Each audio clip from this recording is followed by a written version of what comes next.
बिस्मिल्लाहिर्रहमानिर्रहीम अस्सलाम वालेकुम। मां आहियां इंसाफ़ अली मेमण तव्हांजे मुंहिंजे सिंधी चैनल सम्झो ऐं सम्झायो सां गॾु।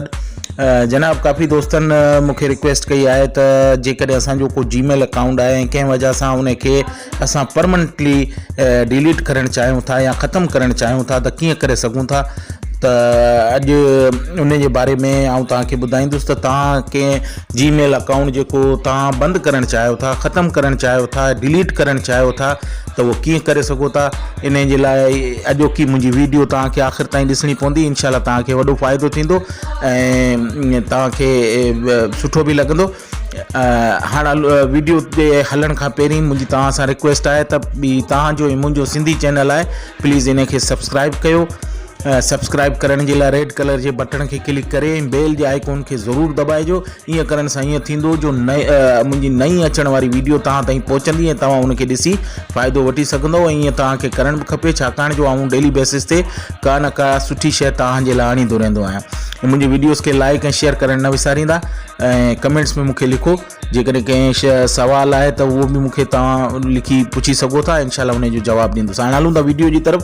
वीडियो शुरू करियूं था त मूं जीअं तव्हांखे ॿुधायो त तव्हां कंहिं बि जीमेल अकाउंट खे जेकॾहिं परमनेंटली डिलीट करणु ख़तमु करणु चाहियो था त कीअं कंदो। हाणे उन जे लाइ तव्हांखे सभिनी खां पहिरीं तव्हांजे मोबाइल जी सेटिंग में वञिणो पवंदो।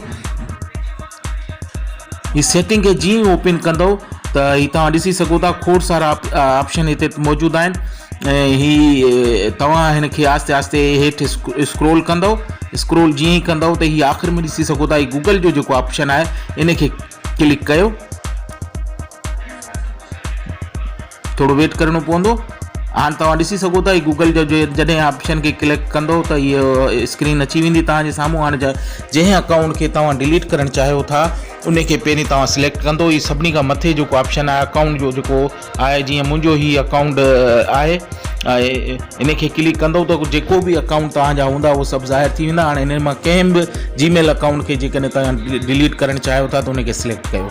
सपोज़ कयो इन खे सिलेक्ट कयां थो ऐं सिलेक्ट करण खां पोइ हीअ हेठियूं जेको आहे manage your Google account in खे बि क्लिक कंदो ऐं जीअं ई क्लिक कंदो त हिते हीअ स्क्रीन खुली वेंदी ऐं इन खां पोइ पर्सनलाइज़ेशन इन खे क्लिक कंदो। इन खे जीअं ई क्लिक कंदो त हीअ नई हिकिड़ी स्क्रीन खुली वेंदी ऐं हिन में तव्हांखे थोरो हेठि वञिणो पवंदो।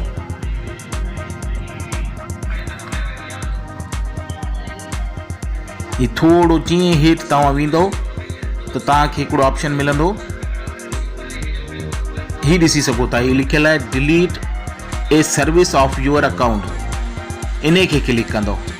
इन खे जीअं क्लिक कंदो त हीअ आहे हिकिड़ी ॿी स्क्रीन खुली वई आहे। हाणे हिन में तव्हांखे थोरो अञा हेठि वञिणो पवंदो, स्क्रोल करिणो पवंदो। त हाणे सेकेंड वन तव्हां ऑप्शन ॾिसो पिया, डिलीट योर गूगल अकाउंट। इन खे क्लिक कयो। इन खे क्लिक कयो, थोरी देरि तव्हांखे वेट करिणो पवंदो। हाणे तव्हां ॾिसी सघो था जंहिं अकाउंट खे तव्हां डिलीट करणु चाहियो था हीअ तव्हां खां उन जो पासवर्ड घुरंदो। ऐं हिते पासवर्ड ॾियां थो।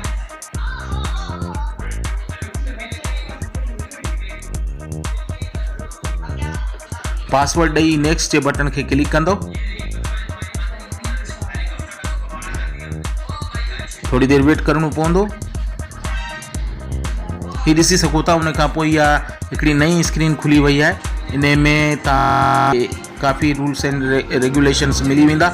असां थोरो स्क्रोल हेठि करे उहो तव्हां खां परमिशन्स वठंदो ऐं कुझु तव्हांखे ॿुधाईंदो। उन खां पोइ जेके ॿ बॉक्स ॾिसो पिया इन खे तव्हां चेक कंदो,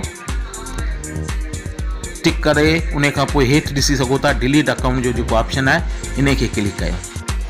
जॾहिं तव्हां उन बॉक्सिस में टिक कंदो त नई हिकिड़ी स्क्रीन खुलंदी जेका ईअं हूंदी।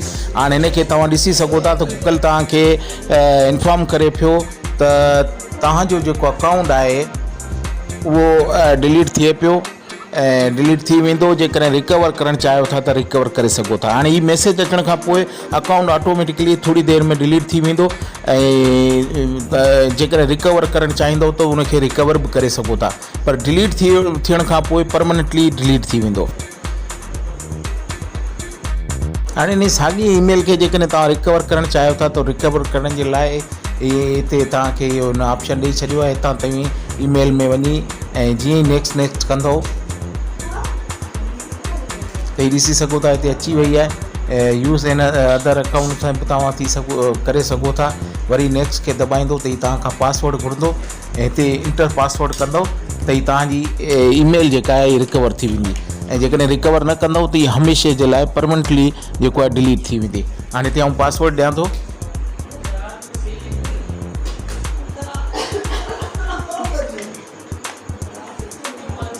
नेक्स्ट जे बटन खे क्लिक कंदासीं।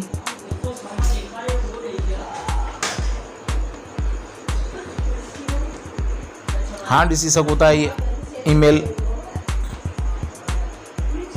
में ॾिसी सघो था ही जेका हामिद खान जे नाले सां हिकिड़ी ईमेल हुई इहा रिकवर थी वई आहे। ऐं जेकॾहिं इन खे रिकवर करणु नथा चाहियो त तव्हां छॾे ॾींदो, थोरी देरि में इहे डिलीट थी वेंदी, परमनेंटली डिलीट थी वेंदी। इहो तरीक़ेकार आहे जेकॾहिं तव्हां पंहिंजे जीमेल जे कंहिं अकाउंट खे कंहिं वजह जे करे डिलीट करणु चाहियो था त उन जे लाइ हीउ सॼो प्रोसेस तव्हांखे करिणो पवंदो। इन सां इनशाला तव्हांजी जीमेल जो जेको अकाउंट आहे जेको तव्हां नथा चाहियो त रखो पाण वटि, उहो डिलीट थी वेंदो ऐं हमेशह जे लाइ थी वेंदो। इन सां गॾु आउं तव्हां खां इजाज़त वठंदो, पर इजाज़त वठण खां पहिरीं मुंहिंजे चैनल खे सब्सक्राइब कयो ऐं लाइक ऐं शेयर करणु न विसारींदा। कमेंट में लिखो, जेकॾहिं को सुवाल आहे त उहो बि मूंखां पुछी सघो था, इनशाला हुनजो जवाबु ॾींदुसि। इन सां गॾु अॼोकी वीडियो खे ख़तमु कयां थो इन दुआ सां। अल्लाह तव्हांखे ख़ुशि ऐं आबाद रखे। अल्लाह हाफ़िज़।